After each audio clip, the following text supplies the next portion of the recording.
Pertsonak bezala, robotak ere mota askotakoak daude. Kirolariak, traketxak, lotiak,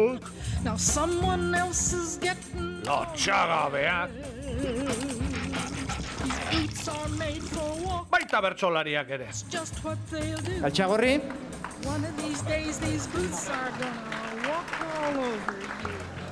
Nire lagunak galtxagorrintzako.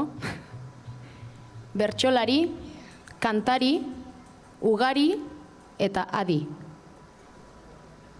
Sumatu genezake hainbat bertsolari, esperantzaz gabiltza gaurkoan kantari, horiek ere ez ditut izango ugari, euroa hemen da eta egon zaitez adi.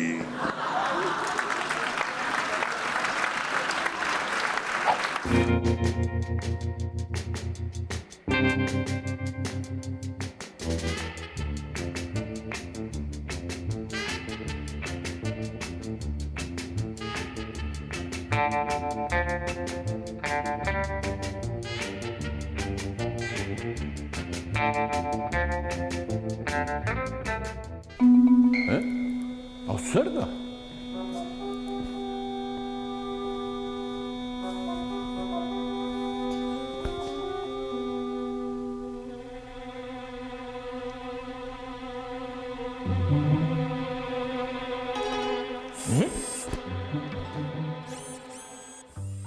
Kaixo, ongi etorri informatika fakultatera.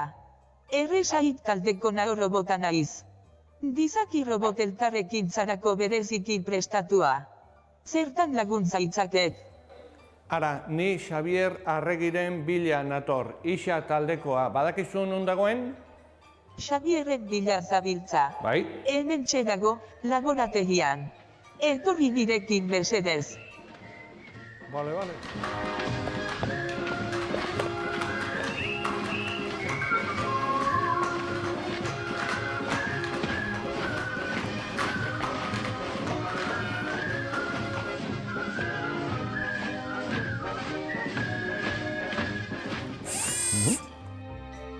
Ara, hau izango da.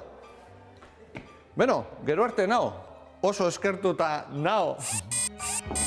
Jontxo, Xabier. Kaixo, Kike? Jontxo, atezen xale berri xamarra dokazu hor kanpoan, eh? Bai. Bueno, zuek isakoak oraindik ez zarete robotak, ez da? Oendik ez. Eta, Xabier, robot bertsolariak sortu egiten dira edo egiten dira? Egin behar dira. Ez dago beste modurik. Esteko, zorionak, 25 urte bete dituzue, abadia saria irabazi duzue, baina zer da isa taldea? Isa unibertsitateko ikerketa taldea da, 50 bat lagun edo bagea, bai, tartean hizkuntzalariak eta informatikariak elkarlanean. Eta, gure arloa da hizkuntzaren prozesamendua. Alegia, makinei erakutsi nahi diogu hizkuntza erabili dezaten, gure kasuan euskara erabili dezaten, batez ere. Eta hartara, gizakion eta makinaren arteko komunikazioa erosoagoa eta hobea izan dadin. Eta hori guztian non ikusten da gure eguneroko bizimoduan?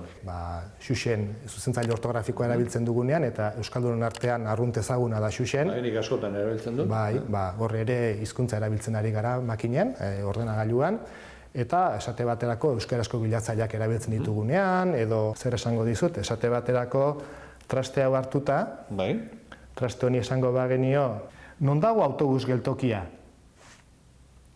Itzultzen nahi da? Bai. Where is the bus station? Jontxo, baina hau ja dago? Badago, eta hemen gure arloko teknologia erabiltzen da. Eta gainera hemen lortu da batetik nire ahotsa euskarazko ahots hori testu bihurtzea, ondorenean euskarazko testua inglesezko testu egin, eta hirugarren urratsean inglesezko testutik inglesezko ahotsa lortu da. Beraz, 3 urrats eta 3 urrats horien ondorioz, nire euskarazko esaldi hori inglesezko esaldi bihurtu da. Horrela ikusita, sinestezina dirudi. Eta nola lortzen da hori guztia? Lan handia eginez. Bai, horrek eskatzen du informazio eta teknologia asko sartu behartzaiola edo irakutsi behartzaiola makinari, eta askotan eskulan handia eskatzen du horrek, Eta, bueno, inzuzen ere isa taldea horretan saiatu da urteotan, ezta? Aurrena saiatu gara azpiegitura edo oinarrizko tresnak sortzen, gerora tresna horien gainean aplikazioak egin ahal izateko. Eta orain zertan ari zarete? Sentimentuen analisia ditzen den alor batean erari gara. Zer da hori? Esate baterako enpresa batek, alderdi politiko batek, edo telebistako programa batek zerbait merkaturatzen edo gizarteratzen duenean, jakin daiteke zer nolako erreakzioa eragin duen produktu horrek sarean, eta horretarako badaude tresna automatikoa nolabaiteko laburpenak edo informazioa ateratzen dutenak, eta besteak beste ikusleen edo erabiltzaileen jarrerak, joerak, ze iritzi duten hori dana automatikoki lantzen. Eta beste hainbat arlotan ere ari gara. Sentimenduen alor hori arreta handiz jarraituko dugu,